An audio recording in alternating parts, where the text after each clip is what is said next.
तो किसी ने देखा 5 क्वार्टर पे कब्जा किया है, तो इनको ऐसा लगा कि शायद ये जो है इसकी कोई निगरानी नहीं करता, इन जो क्वार्टर हैं इनका कोई देखभाल नहीं करता है, या फिर किसी की जिम्मेवारी नहीं है इन क्वार्टर्स की। क्योंकि इन्होंने देखा कि कुछ लोग 7-8 क्वार्टर पे कब्जा किए हैं और इन्होंने अखबार में पढ़ा कि 5,500 क्वार्टरों पे कब्जा है, तो ये सोचा कि भाई इसकी कोई जिम्मेवारी नहीं ले रहा है, ये लावारिस पड़ा है, तो इन्होंने सोचा कि हम लोग भी यहाँ रहेंगे, रोजी रोजगार करेंगे और कुछ रैयत स्थानीय युवा यहाँ रहने लगे।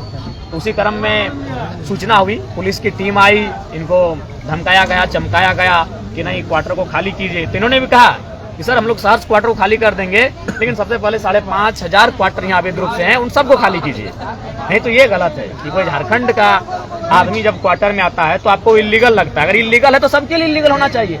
तो उसी क्रम में इनकी बहसबाजी होती है, काफी टकराहट होती है, गर्म माहौल उत्पन्न होता है। और लगभग उस समय हम धनबाद में होते हैं, मेरा कार्यक्रम होता, तो हमें सूचना मिली, तो हम बोले देखिए आप लोग अच्छा से रहिए, प्रशासन से आप मौखिक लड़िए, किसी रूप से शारीरिक रूप से हिंसा और लड़ाई किसी तरह से नहीं होगी। मौखिक लड़िए मतलब अपना तर्क रखिए, आप बातचीत कीजिए, अपने शब्द को रखिए, अपने आर्गुमेंट्स को रखिए, लेकिन प्रशासन से बिल्कुल किसी प्रकार से मैंने माहौल खराब नहीं करना है। हम आ जाएंगे। तो फिर 2 बजे रात को हमें फुर्सत मिला, हम आए। जब हम आए तो थोड़ा सा हॉट टॉक प्रशासन से हमारा भी हुआ। उसके बाद हम फिर चले गए, रात को चले गए, जाके हम नावाडी में सीओ बीडीओ के सामने हमने जनता दरबार लगाया, हम थाना गए, वहाँ लोगों की समस्या सुने, वहाँ से फिर हम डुमरी अनुमंडल गए, वहाँ मैंने लोगों की समस्या को सुना, मैं वहाँ से निमिया घाट गया। फिर मुझे सूचना मिली कि नहीं इस बार एसडीएम आए हैं और महिला पुलिस भी आई है और बाकायदा लाठीचार्ज भी हुआ है।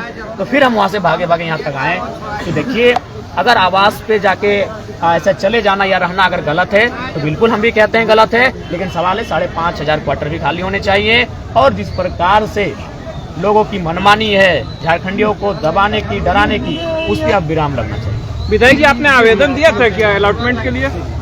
जी लड़कों ने आवेदन दिया था, क्वार्टर आवंटन कर दिया गया था सीसीएल के द्वारा। देखिए वो तो हमें जानकारी नहीं है, लेकिन आवेदन दिया होगा। 4 मरतबा इन्होंने आवेदन दिया था, लेकिन यहाँ आवेदन और प्रोटोकॉल और कानूनों की प्रक्रिया का मायने नहीं है। यहाँ आपका कोई किसी रसूखदार व्यक्ति से आपकी पहचान होनी चाहिए, जिनका कोयला में प्रभाव है। चूंकि सीसीएल का मामला है तो ऐसे लोगों को ये तुरंत आवंटित कर देते हैं। बगल में ही ये लोग कुछ नाम बता रहे थे कि कोई एक व्यक्ति 7-8 क्वार्टर कब्जा करके बैठा है, तो इसमें जो मन बढ़ा ना, तो इसका कारण कहीं ना कहीं सीसीएल की उदासीनता है। इसीलिए सीसीएल को अपनी उदासीनता को त्याग करते हुए और बिल्कुल जो लोग सीसीएल के कर्मी हैं उनके अलावा जो भी अवैध क्वार्टर कब्जे में है उसकी जांच हो और उन्हें कहीं ना कहीं कब्जा मुक्त करना चाहिए। सीसीएल के उच्च अधिकारियों से बात हुआ क्या? जी जनरल मैनेजर से हमारी बात हुई है और बिल्कुल हम लोग एक तरह से ये एक बहाना था इस आंदोलन को चर्चा में लाने का, इस विषय को चर्चा में लाने का, और हमें लगता है कि हम लोग अपने उस मकसद में कामयाब रहे हैं।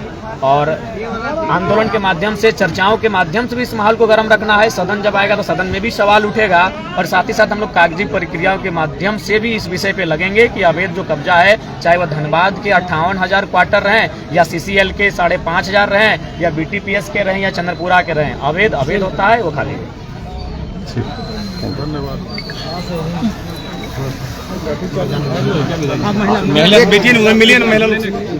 महिला लोग सब मारपीट नहीं हुआ है, महिला जो आपके समर्थक है मारपीट हुआ है, गेट तोड़ दिया है, एक महिला आपका समर्थक घायल भी हुए हैं। देखिए ये वही आप सोच सकते हैं।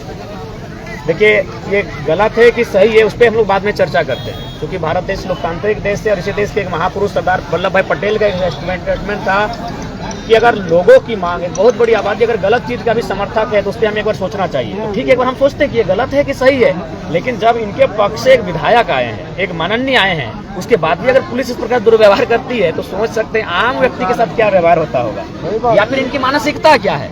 ठीक है, ये जो ग्रामीण है या फिर जो युवा इस क्वार्टर में आके दाखिल हो गए हैं वो गलत है या सही है, उस पर हम लोग बैठ के बात कर सकते थे।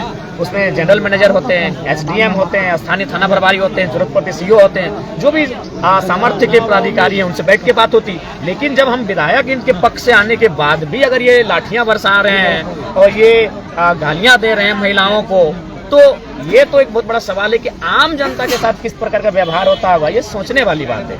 हम बार बार कह रहे हैं ऐसे क्वार्टरों की हम तो अपने समर्थकों से, ऐसे क्वार्टरों की कोई आवश्यकता नहीं है, लेकिन ये तो मैंने इनको कहा था कि अगर सही तरीके से आपकी आवाज नहीं उठ रही है तो थोड़ा सा टेढ़ा होना चाहिए। तो फिर ये लोग भी क्वार्टर में प्रवेश किए।